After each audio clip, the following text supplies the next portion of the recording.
उसने कुछ सेकंड राघव को घूर कर देखा, फिर जैसे किसी ने अंदर से कहा, मत देख। मीरा ने नज़र फेर ली, बिल्कुल साफ, बिल्कुल ठंडे तरीके से। उसने अपने चेहरे पर वही सहज मुस्कान लाई और जानबूझकर दूसरी तरफ कुछ नए लोगों के बीच खुद को शामिल कर लिया।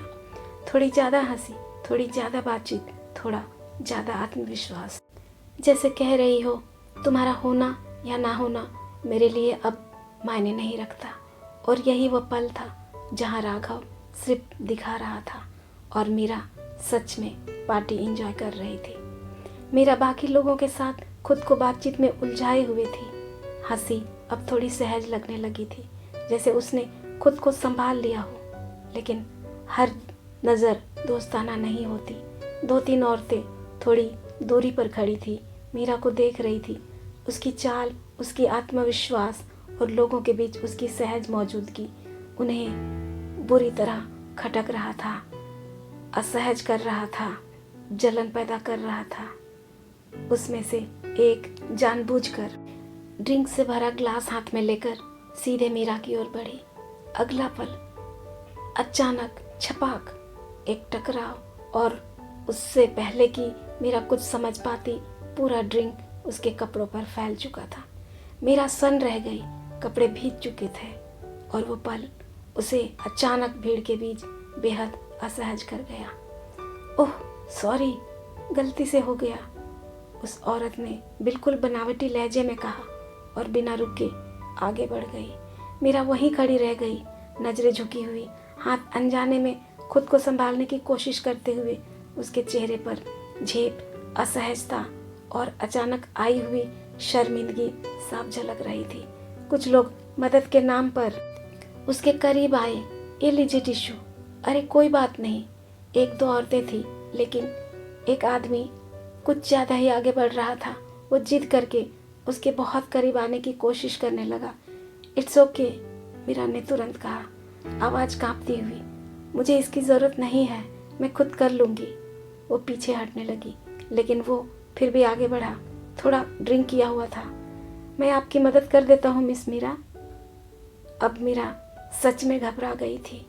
ड्रेस भीग जाने की वजह से अंदरूनी भाग झलकने लगे थे, जिसे मीरा अपने हाथों के मदद से ढकने की कोशिश कर रही थी। और तभी राघव तेज कदमों से भीड़ को चीरता हुआ सीधे उसकी ओर आया। 1 सेकंड भी नहीं रुका। उसने अपना ब्लेजर उतारा और बिना कुछ कहे सीधे मीरा के कंधों पर डाल दिया, जैसे पूरी दुनिया से उसे ढक लिया हो। मीरा चौंकी, नजर उठाई और राघव अब उस आदमी की ओर मुड़ चुका था, जो टिश्यू थामे मीरा के करीब जाने की कोशिश कर रहा था, उसे छूने की कोशिश कर रहा था। राघव की आंखों में कोई गुस्सा नहीं था, बस ठंडी खतरनाक चेतावनी। राघव ने टिश्यू उसके हाथ से छीन लिया और धीरे से उस आदमी को घूरा। बस एक नज़र, वो आदमी वहीं जम गया। चेहरा फीका पड़ गया, गला सूख गया। सॉरी मिस्टर रायजादा, वो हड़बड़ाकर बोला। उसका नशा पल में गायब हो चुकी थी। मैं तो बस मिस मीरा की मदद कर रहा था। राघव ने कुछ कहा नहीं, जरूरत भी नहीं थी।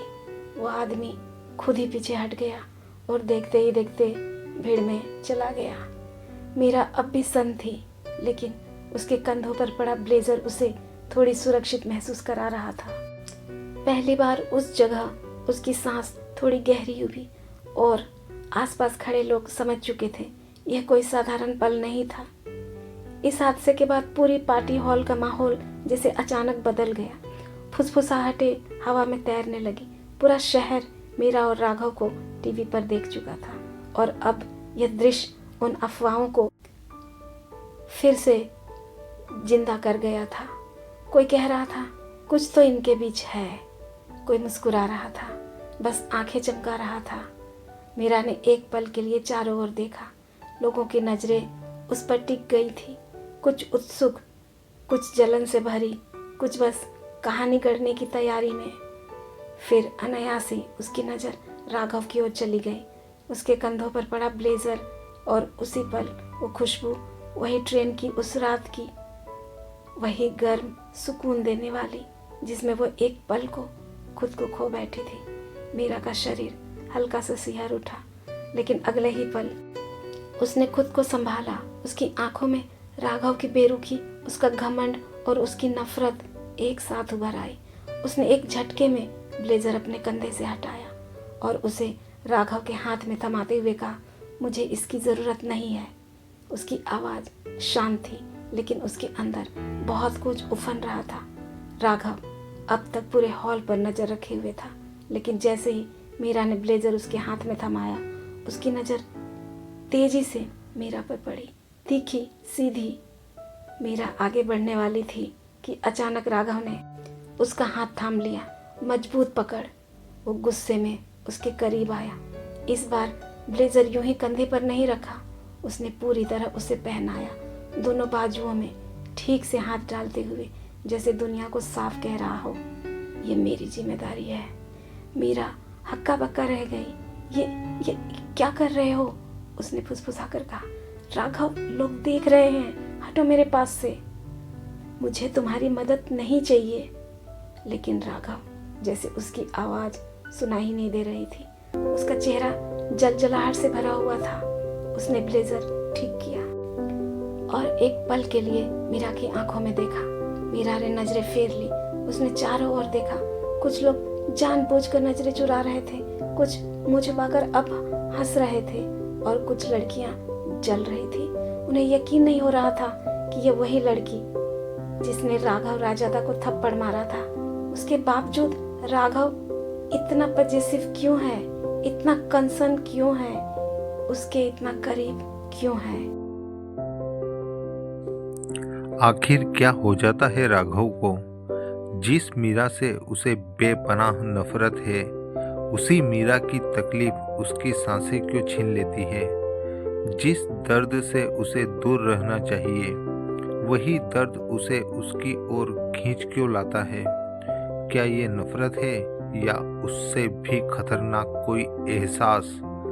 जानने के लिए सुनते रहिए अनवांटेड मीट, जिसे लिखा और आवाज़ दी है काजल शाह ने। आगे कहानी जानने के लिए देखते रहिए केसी स्टोरी फैक्ट्री। और जाते जाते वीडियो को लाइक और चैनल को सब्सक्राइब करना ना भूलें। तब तक के लिए धन्यवाद।